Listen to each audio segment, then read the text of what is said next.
Hey, what's going on everyone, this is iReviews back with another video, and today I will show you guys 10 different ways in which you're destroying your iPhone. And that of course doesn't mean that you will destroy it right away. Doing these things on a period of time on your iPhone will of course harm your iPhone, whether that be software side or hardware side. You should be very careful what you do with your iPhone on daily basis. Now another thing you can destroy right now is the like button. So make sure you leave a like on this video as it really helps me a lot. And let's get started with 10 things that you're doing every day that are destroying your iPhone. The first thing you're doing to destroy your iPhone is cleaning it with household products. You should never do that. Now, of course, the iPhone gets dirty and you need to keep it clean. You will get fingerprints and dust all over your iPhone, but never clean it with household products. These products contain chemicals that of course will eat away the coating of the screen panel. That will be very bad. What you gotta do is just use something like this, like a microfiber cloth or something like that, to easily clean your iPhone. That of course gets you a cleaned iPhone and you don't damage it at all. So make sure you never use household products on your iPhone or any other tech product that will be very harmful. A very important thing for the performance of your iPhone is storage. Your iPhone needs to have enough free storage to perform as it should, and keeping your iPhone storage always full is a very bad idea. I see a lot of people all the time when they just want to install an app or take a few photos or a video, they don't actually have free space and they have to delete something to get enough space to just install something or take a picture. Make sure that you always have enough free storage on your device. So you go to settings, you go to general, and you go to iPhone storage, and make sure you have at least 20% of the storage of your iPhone freed up. That way you will allow your iPhone to perform as it should. So your iPhone needs to have enough free space to actually perform better. One of the biggest mistakes that you can do on your iPhone is using a damaged cable to actually charge your iPhone. That's a huge no. Never do that. That might just actually destroy your iPhone physically. Damaged power cables are dangerous for all electronic devices, of course, and they can insert a negative charge that might cause harm to your iPhone. So make sure you always check your cable for any damage before trying to actually charge your iPhone with that cable. Or if you just get a cable from someone, you borrowed it from someone, make sure that you always check the cable first before trying to charge your iPhone using that cable. The next thing is keeping your iPhone around when you're taking showers. I know nowadays iPhones and most other devices are waterproof and water won't do anything to them. But hot water produces steam, of course, and that steam might cause wear and tear on the design of the iPhone, or may just sip into the device and convert into water, which might possibly give your iPhone a short circuit. That way, of course, will damage your iPhone, and that might just completely destroy your iPhone. Now, it's of course, most of us probably have sometimes used our iPhone or taking it around while we're taking a shower. You can do that, but don't do that regularly. Sometimes it might happen, so you want to be of course sure that it doesn't happen. So just keep your iPhone away from steam. That can be very dangerous for your device. Next is iOS updates. Now, it's very rarely that we go like 3 or 4 weeks without a new software update from Apple, and that's actually really good. All the time they're releasing new software updates to fix bugs and security bugs that are sometimes very dangerous. So I see a ton of people are just ignoring updates and not updating their devices.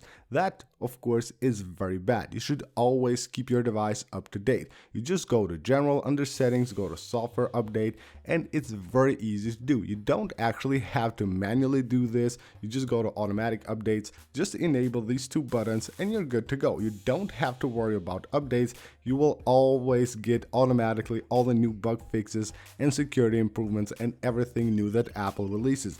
So a big no-no is leaving your iPhone with a badge here on the settings app. Always make sure that you have your device updated to the latest iOS version. The next thing that you might be doing that is actually destroying your iPhone physically, in this case the iPhone's battery, is exposing it to extreme temperatures. Whether that's too cold or too hot, you shouldn't be doing that. And that's according to Apple. On Apple's website, you can find actually a chart which shows which temperatures are too cold and too hot for the iPhone's battery. And that's under 32 Fahrenheit, that's too cold, and over 95 Fahrenheit, that's 0 to 35 Celsius. These are the temperatures that you should keep your iPhone on. Exposing it to too cold or too hot temperatures will actually have a big impact on the iPhone's battery and on the battery lifespan. You will see the battery health on the settings dropping way faster if you constantly keep your iPhone on those temperatures, whether that being too cold or too hot. Another thing that will have a big impact on the battery of your iPhone is just completely draining your iPhone's battery all the time. You probably have seen people that never have enough battery on their iPhone. The battery is always dying. Is it 2 or 5%, or is it just dies completely? You should never do that. According to Apple, your iPhone's battery should all the time, most of the time, actually be between 20 to 80%. That's the sweet spot for the battery of your iPhone. So try to keep the battery of your iPhone on those percentages. Also, just updating, actually charging it always to 100% is not a good idea. The best thing is to keep it around 20 to 80%, and of course just charge your iPhone between those percentages. Of course, when you need to have full battery, you can do that, but here we're talking about things that we do every day, so it's not a very good idea to actually discharge your iPhone's battery all the way to 0 and charge it to 100% all the time. You should not be doing that. And of course, another thing that a lot of people do that's really bad for the battery of their iPhone is disabling optimized battery charging. So you go to settings, you go under battery, you go to battery health. Here we have optimized battery charging. In my opinion, one of the best features that Apple has added recently to iOS. This will keep your iPhone's battery charged at 80% and only charges it at 100 when you actually need it, because iOS will learn your using pattern, how you use your iPhone and all that, and knows when you need to have 100% battery charged.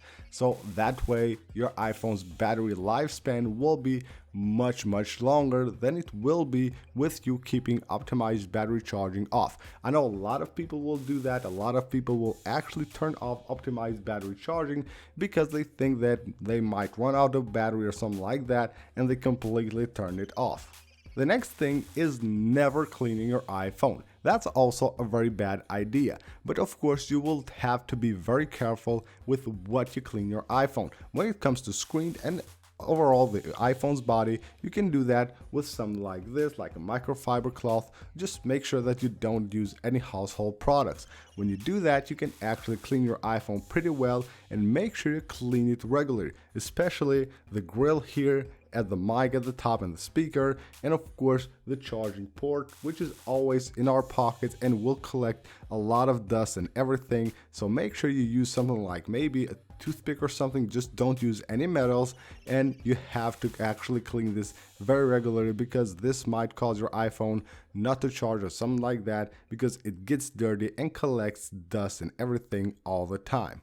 And last but not least are a few very important settings that you should take care of and not leave them on all the time. One of them is notifications. Don't leave notifications on for all of your apps all the time. You might not even need those notifications from those apps, and they're just popping up on the screen and just consuming battery on the screen of your iPhone. So make sure you take care of that. Also, another thing is privacy. Under privacy and location services, make sure you keep location services off if you don't need them. I keep them off all the time. Just in case I need them, I turn them on. Even if you do turn them on, make sure you basically choose which apps actually need your location, and don't actually allow location services for all the apps. And another important thing is background app refresh. It can be found under general. Here we have background app refresh, and here are all the apps that actually will be refreshing in the background. That will take, of course,